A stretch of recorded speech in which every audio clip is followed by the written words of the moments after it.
Today I'm going to talk about my favorite personality which inspired me. The topic of my speech is Sir Abdul Sattar Edhi, which inspired me in every aspect of humanity. The most important reason is that his services were not specified to Muslims but to all human beings.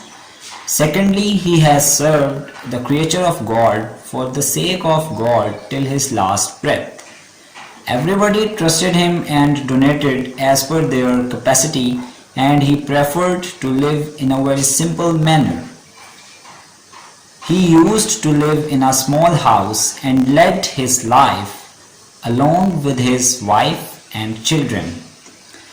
He spent every single penny of donations for the noble cause, like he started ambulance service and the ambulances were taught not to charge even a single penny from the patients. Abdul Sattar Edhi developed orphanage as well as all homes for the needy. They had 2 helicopters for the people living in remote areas with no proper road networks. He never devoured the donations of people like the politicians.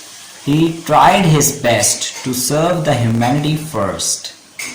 He did not build mansions with the donations of people, and he preferred to live in a simple manner. Although he is not among us now, but he is still remembered because of his good deeds and services for the humanity. Thank you so much.